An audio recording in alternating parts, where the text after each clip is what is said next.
Hello, and welcome to the Global Luxury Real Estate Mastermind with me, your host, Michael Valdez. Today's guests, oh my God, two of my favorite people. We were just together in Nashville, Jay and Ashley Nelson. Welcome to the show. I cannot believe it's taken me this long to have you. We're excited to be here, Michael. We had a blast with you. We always do. Oh my God, we just had an incredible time. So for the audience, we just got back from Nashville. You guys are still there. You're in your gorgeous home that 2 seconds ago I thought was a virtual backdrop. That is extraordinary. What is that? I said, this is our crib.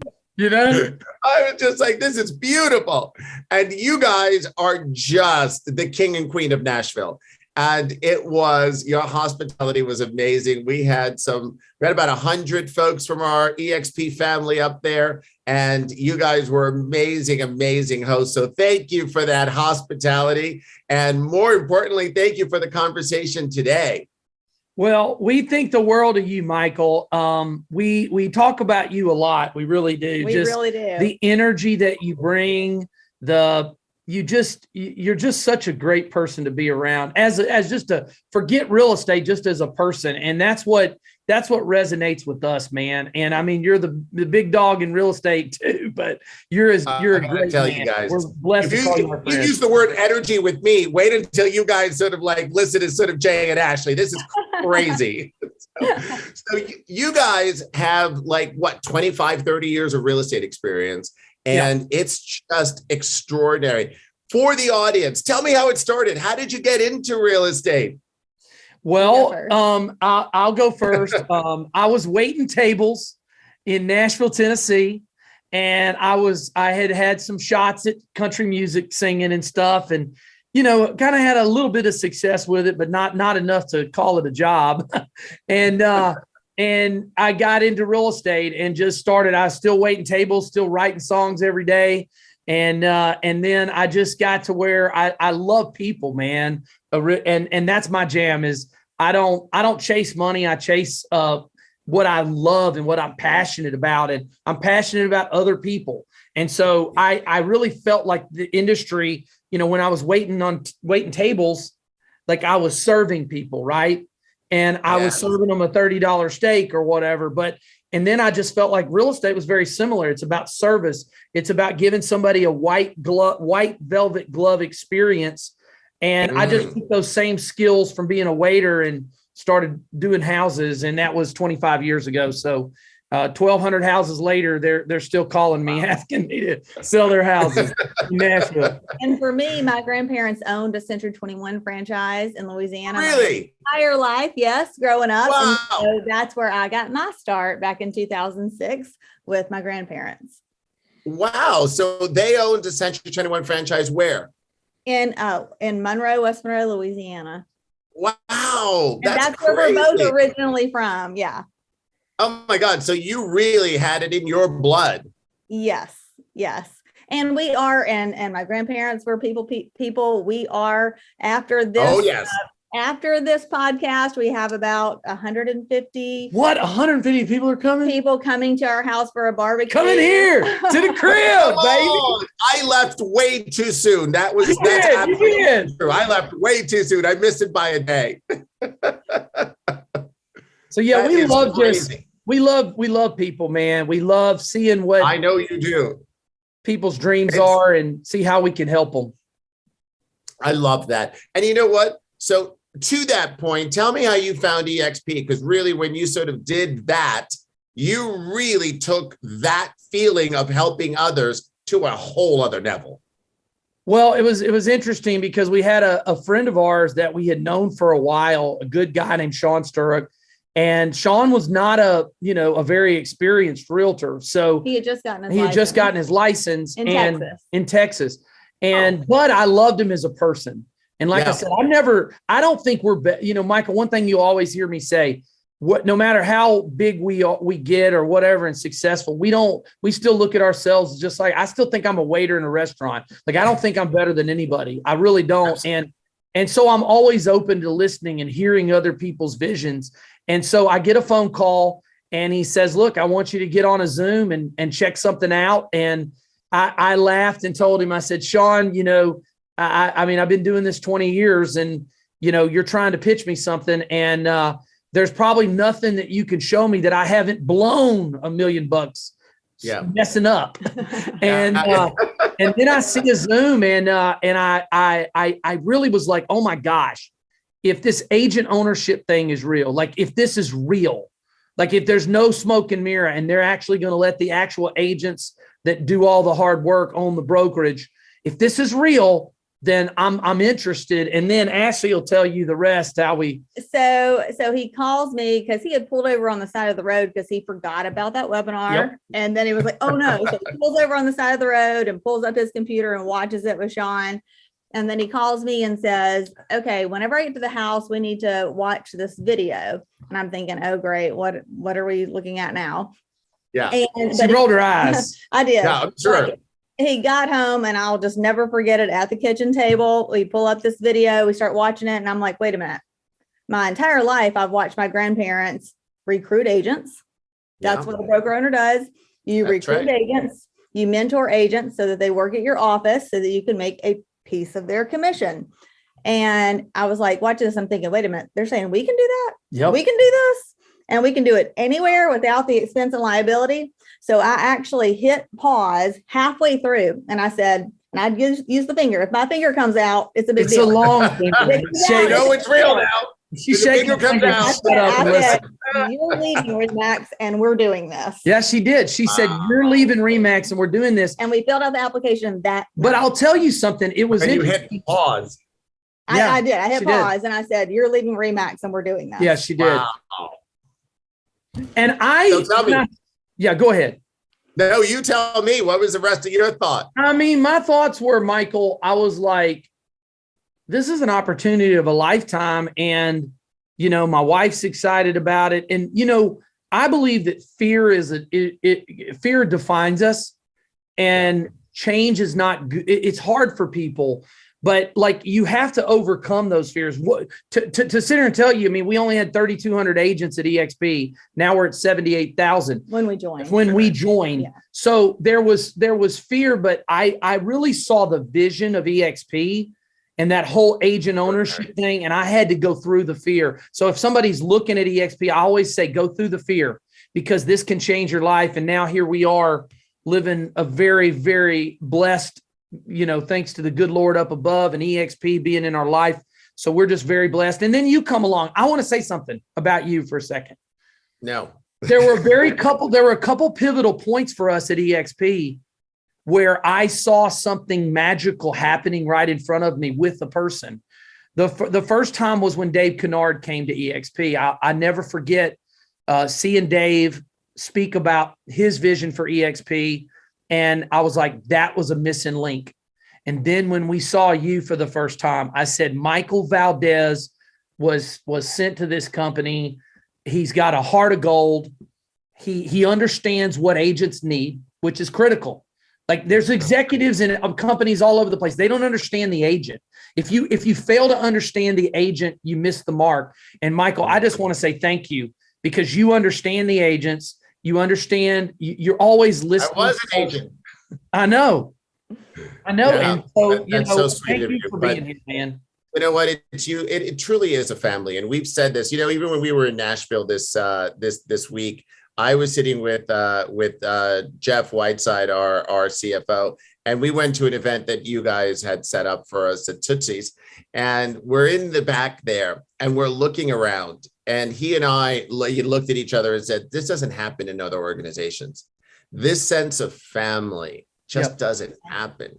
Yeah. And, and I spent 15 years at another organization, and I did not have the deep relationships that I have with you guys and so many of our other colleagues around the world in the level that we do in less than 2 years. It just doesn't exist. It doesn't exist. It doesn't exist. Right before we came on here, you literally just invited me to your home. I did. You were like, come stay with us. That doesn't happen. And we mean that, I know you do. So we'll let you sit on the porch and watch the deer and the turkey and and the skunks and the skunks and the possums. You know what? I'm a city boy, so you can teach me new things. I'm coachable too. That's right. I may hide under something when I see a skunk, but I'm there. I'll be there. All right, I need to ask you something. You guys are so wonderful as a couple, as a unit. I'm looking at you right now and you're holding hands. I love you guys. It's so amazing to see your unit, your union, because it is beautiful. I want to know what, because you complement each other so well, what role do each of you play within your organization? Go ahead. A lot. So that's a really big question to ask because we both do like that one. We do a whole lot of things, but I would say that Jay's the big stage and I'm the small stage. So Jay does our webinars, our presentations. He's, training on sales. So he does everything on a really massive scale. And my role is more, and it's really just, it's because it's who we are and it's how it suits us. And we're both great with that. I love what he does. But you're amazing on a big stage. I'm so sorry. I know she is, because I was about to say there is no small stages in the Nelson House. She's no small stages. There are no small stages there. She's amazing. I just mean a small stage where I'm the more maybe individual, like talking to agents individually, sending happy birthday, happy anniversary. Yes. And there's not a system either. People say, well, what system do you use for that? I'm like, I don't, and I actually,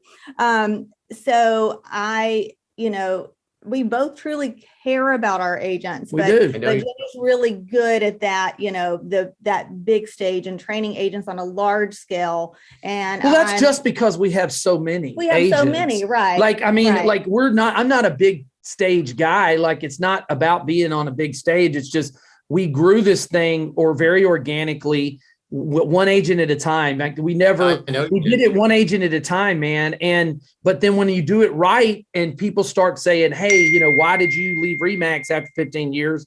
And you tell them the truth and they understand you're being real and honest.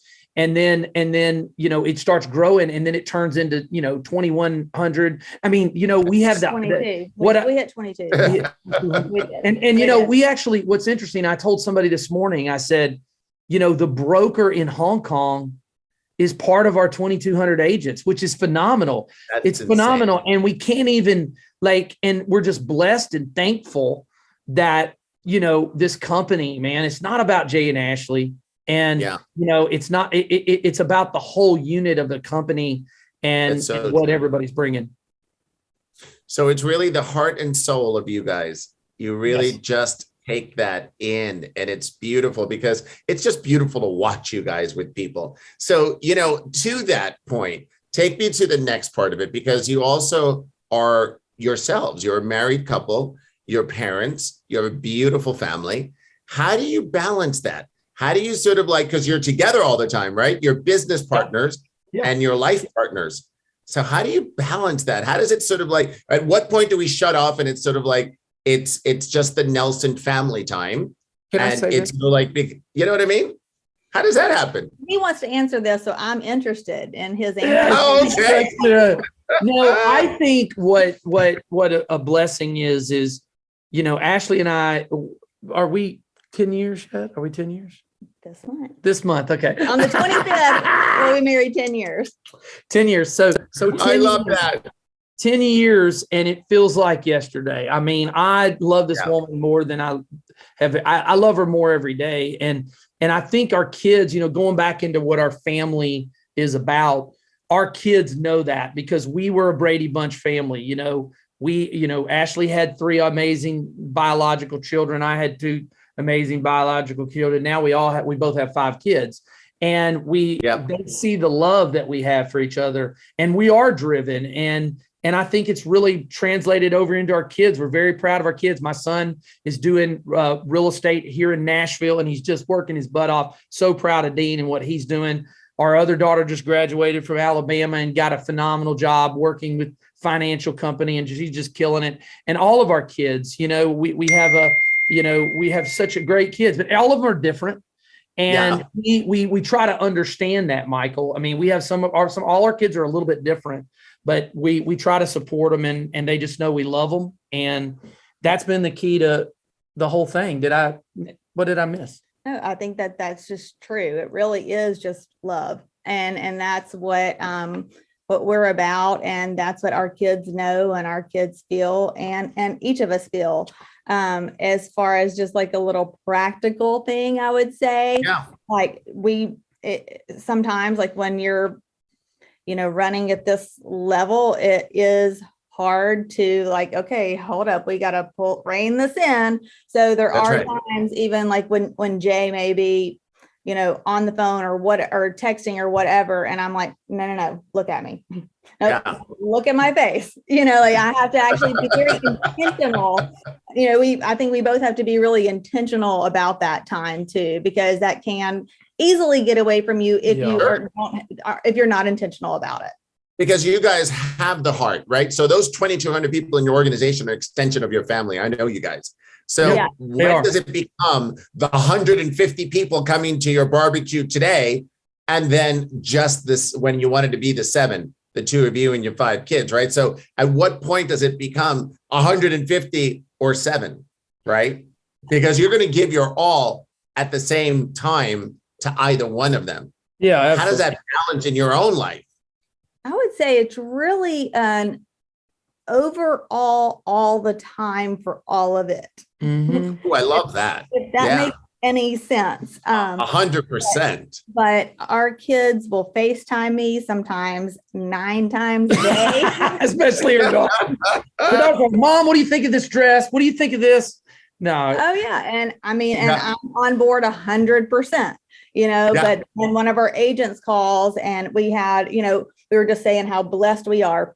It's not just that we're blessed, it's that our agents are blessed. We had an agent from a really small town in Ohio call us yesterday just to thank us. And I love that. It's just changed his life and his family's life. And so it's just like, I think we're 100% on whatever we're doing. Yeah. At that love that.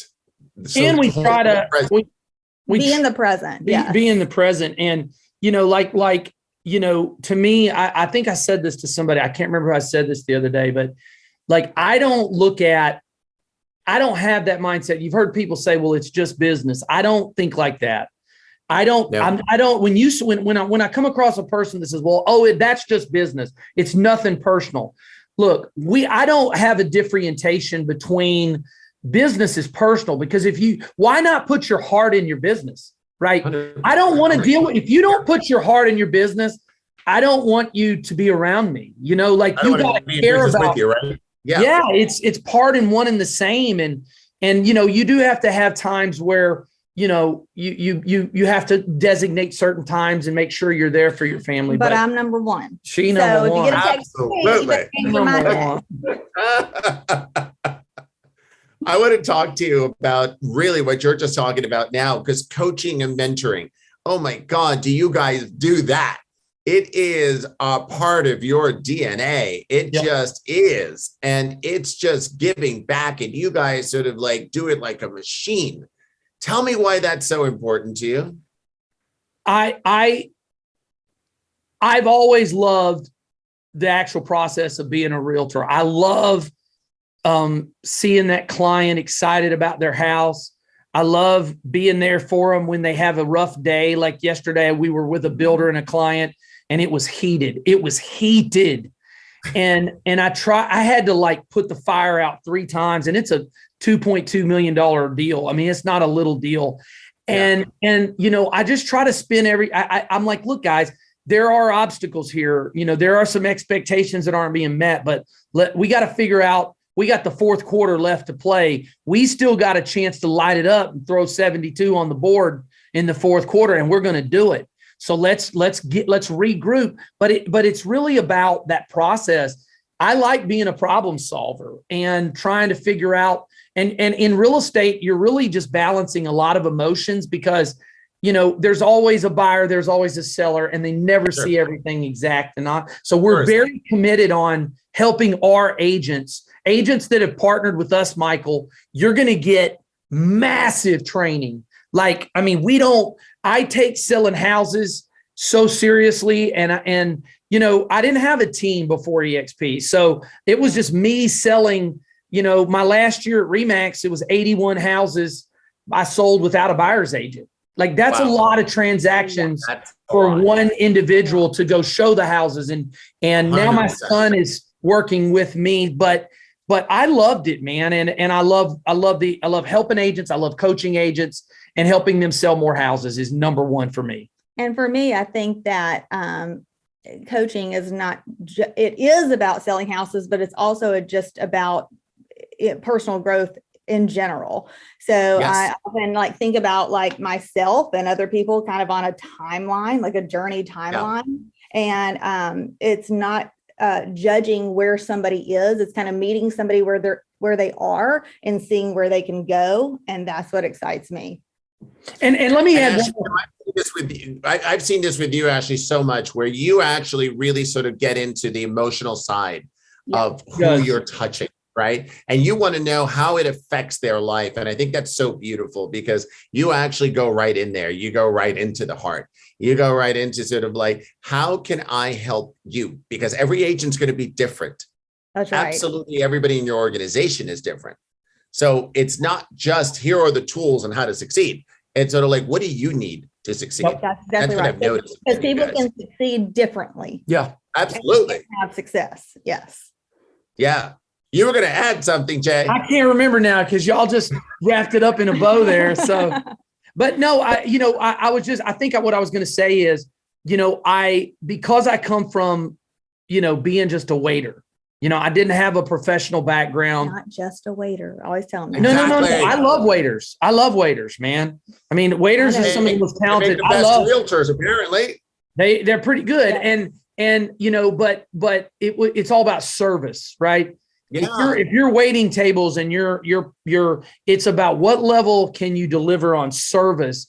And that's always been a passion point. And so, you know, when we meet an agent that's never sold houses, right, which we come across a lot. And, you know, one in particular I brought up the other day at the event was Fonda and Randy Hatmaker. We're talking about an agent that had never sold, a person who wasn't in the industry, had never sold a house. And I'm on a phone call and a Zoom with her, and we met her. Actually, she came to the farm, and I was very clear. I'm like, listen, real estate's not easy, but if you can put the inertia behind it, and you can be coachable, and you will listen to the things that I'm going to teach you, you can kill this thing. And Fonda and Randy, you know, their first year they sold 36 houses. Their second year was 68. Their third year was 72. And that is what wakes me up in the morning, Michael, is that person. That's in a very small town. Very small town. Small town. And when you can take somebody and amplify what they're all, you know, that's what wakes me up, is people like those conversations that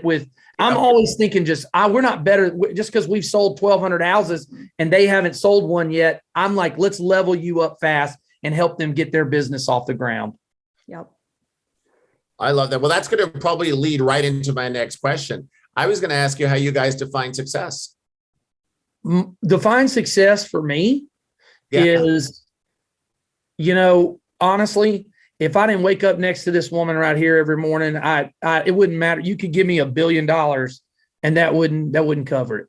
So, I mean, success is finding somebody that, you know, that understands you, that deals with the crazy.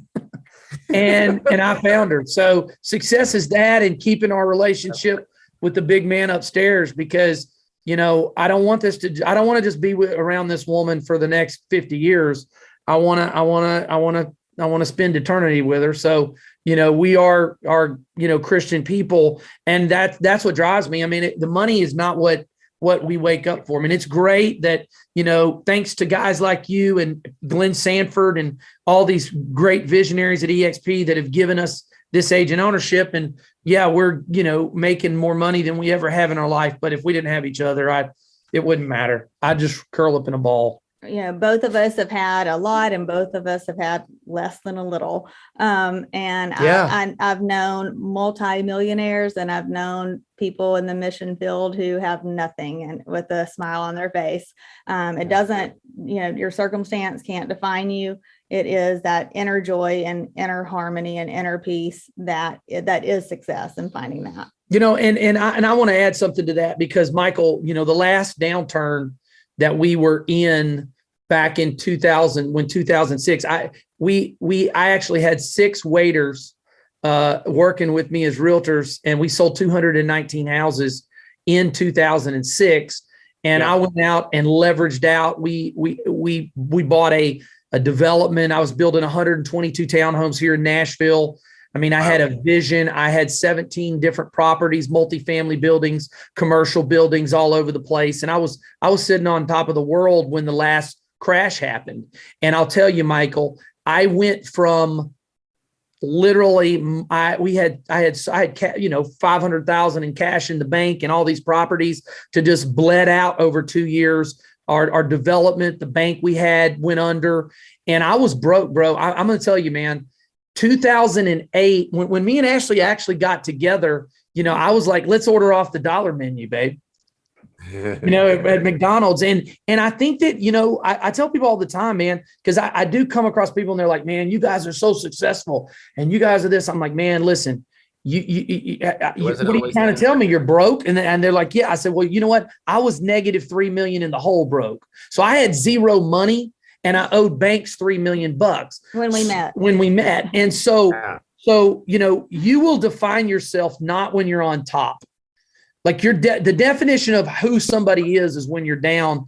And I do want to tell a quick story that I think is kind of, my daughter Riley, who's, now 17, and, we're very proud of her. She's got Asperger's and she, but she's very high functioning, just made a 29 on her ACT. So I'm proud of her. Awesome. And she's awesome. And, when she was a little baby, we had all this nice stuff, Michael.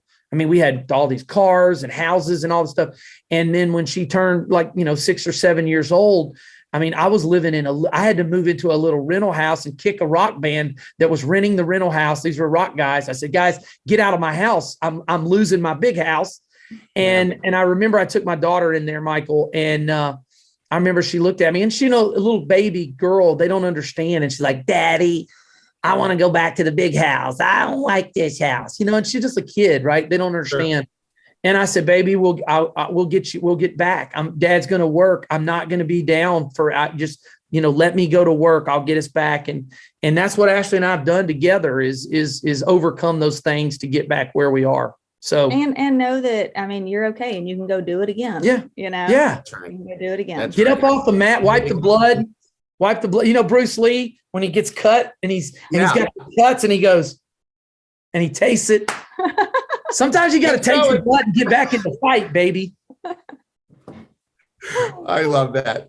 So you probably have sort of already given some of these pieces of advice, but somebody entering the business today, you just said a beautiful story. And, somebody entering the business today, I think, do not have the tools of when you and I and Ashley have been in this business for a long time. Yep. And so somebody right now has only seen an up market. And so what 3 pieces of advice would you give somebody entering the business today when you start sort of hearing some of the stories of Deutsche Bank saying this week that, we're going to get into a recession and things like that? What are 3 pieces of advice you would give somebody? Okay, I'm going to give one and then I'll let you say. Okay. So to me, it is to have success, whatever your definition is to be able to figure things out. Mm-hmm. So I think a lot of people just want the information. They want to give it to them. But the people that are really successful have the gift of figuring things out. So you just got to figure it out. Nobody was hand holding me. My grandfather, unfortunately, which was terrible, amazing man, right after he helped me write my very first listing agreement, when I got into real estate, he had a stroke the very next day. Oh, my Lord. And it was Thank you. And it was, devastating for every reason. But I didn't, on a business note, I didn't have somebody there, hand holding me, which is common in real estate. That is the way it is. So you have to have that. I've got to figure it out. I'm not waiting for somebody to tell me what to do. Back then we didn't even have Google. Now you can just Google it, right. Just figure it out. So that's my, advice. And that's kind of all in life. And also knowing, and I even teach my kids this, they're like, well, I don't know where I'm going next or what is the next thing. And I'm like, there are a lot of times in life that are the figuring it out moments. Yes. And you have to be okay in that and just do the work. So that's my advice. And no, I think that's, I said this when we were speaking at the event this past week. We are messy. And what I mean by that is, I don't mean we're like messy people, like we have our house messy, because no, we like a clean house. But we're moving at such a fast pace, Michael, that we're messing stuff up faster than we're winning. We're people look at us and they go, man, Jay and Ashley Nelson, everything they touch turns to gold. That is not true. We're just going so freaking fast that we're failing faster than the other person next door. We're losing more battles than but they're not seeing the losses because we're going so fast through it. And I believe you measure your action. What did you do? Results are nothing more than a what do you call it? A compounding effect of great action. Are you taking action? When their business is moving backwards, every single time that I have somebody call me, maybe complaining, I'm not getting this, I can question their action motives and go, you didn't do anything. That's why you're not growing. Your action, you're expecting all this result for nothing, for no action. So we're moving real fast. And if I could tell somebody, if there's somebody watching this podcast right now or listening to it, and you're like questioning where you are in your business, I am telling you, it's because you're either around the wrong people, which can obviously cause people to not take action. When they're not feeling the vibe, they go into the bury their head in the sand. Get away from the people that are keeping you from moving faster. Find the people that'll help you grow and move faster, and go take action. I love those. And you know what? It's true. Sometimes you just have to edit your friends, right? Those that are not going to support you, because we're all a little crazy. That's why you're doing all of this, right? You have to be, right? We just opened 18 countries in less than 2 years without getting on a plane. And so you got to be a little crazy to believe you can do that, right? So it's sort of like the people that are telling you can't do that. It's sort of like, let's not have them around. I agree. Right? We sort of got it done. So you got to be a little crazy to sort of do all this and get the results. But I love these pieces of advice. So got a couple more questions for you. What's the greatest lesson you guys have learned in your career thus far? Greatest lesson. I can tell you never. Well, let me think about this. I tell you all the time, I tell Ashley, what motivates me is I never want to be where I was again back when I lost everything. And so I want to play like this is I got to play, like I want to play hard every day, because call it fear. People think, man, Jay, you're fearless. I am so not fearless. I'm going to drive through the fear because I owe it to my family and my wife and my, grandkids to face the fear and go harder when I'm tired, because fear will tell you to stop. Yep. Fear will tell you to, and I think that the best piece of advice is to just go through the fear, because if you don't, then you get behind. And that's what happened to me back in the last recession. And we're not going back there. Ashley? I think for me, for me, it may be kind of the same thing, but a different motivator, maybe. So I would say for me, it is just that, just get up and keep going. And I actually don't have the fear of going back, because if I feel like if I go back, I'm just going to go do it again.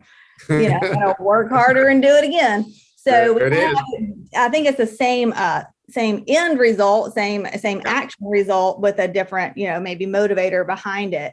And I think that maybe that's like a beautiful thing, that it's like, it's okay, you know, and I'm going to be okay. Like if I have to go eat ramen, you know, and hot dogs again, you know, for a year, I'll do it, but You ain't eating hot dogs. I'm vegetarian. No, she's vegetarian. She'll try to find a but she didn't get the ramen right.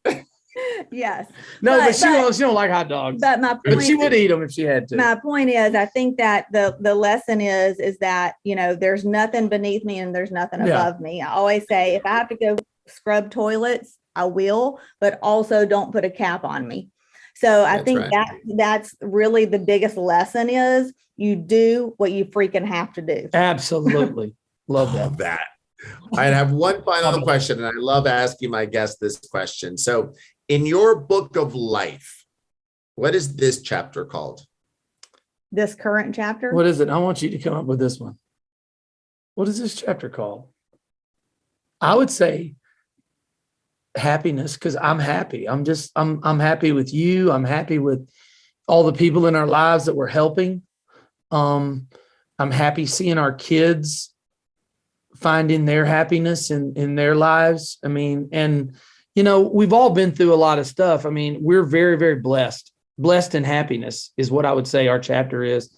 And, you know, to have each other, to have eXp, to be helping agents, you know, selling houses in Nashville, doing development deals in Puerto Rico. I mean, I'm really happy with where we are, but I just always want to remember where we came from and what we went through to get here. I agree with that. I would say this chapter is called happiness too.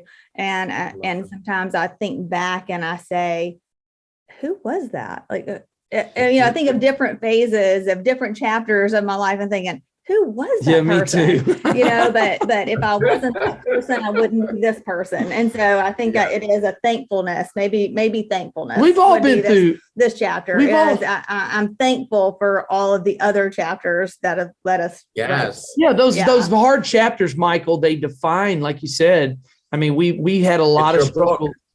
Yeah. Yes. They're part of the story. They're part of the journey. That's right. Oh my God, Jay and Ashley, I love you guys. You guys are so incredible. You're just incredible human beings. But what you do for others, your leadership, who you are, how you mentor others, the lives that you change, just this conversation, you don't know who you're going to touch across the globe by just sharing and being so candid in this talk. So thank you for being who you both are. And thank you for being in my life and really being my friends. And I adore you. Thank you. And anybody that needs anything in Nashville, man, come by the crib. We'll show you country living. You will show us country. We'll let you see the turkeys and the deer. And I did see it. And thank you, all of you, for listening. This has been the Global Luxury Real Estate Mastermind with me, your host, Michael Valdez.